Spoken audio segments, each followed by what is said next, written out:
Buggy, 24-volt, 4-wheel drive. Broke down. This was the control board, control panel.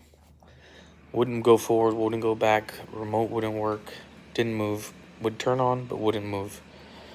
The repair is to purchase one of these control boards. There's the number on it. You can order it on eBay or on Amazon, online. Just type in that VIN number there, and you'll find the control board. Buy it, replace it. Corresponding ones, make sure you get a 7-pin connection here, control connection here. There should be 7 of them. 1, 2, 3, 4, 5, 6, 7. Replace it, and it should fire up, and then you can actually reprogram the remote like that.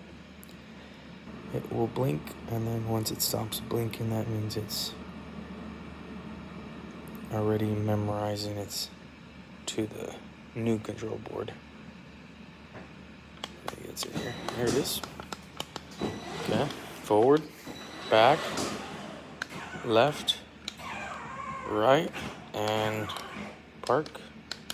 Park works. Change the speed. All right, tomorrow we'll test it officially. But yeah, no, that's how you repair it. It's simple. About $25 for this. This is worth about $1,000 bucks. So if you get it broke down, you want to fix it easily like that. This probably works with every other little RyderToy too. It's a control board here. If this doesn't turn on, you have a problem with your button. If this doesn't go forward or back, then you have a problem with your switch. If this doesn't turn on, you have a problem with your radio. And that's about it. Have a good day.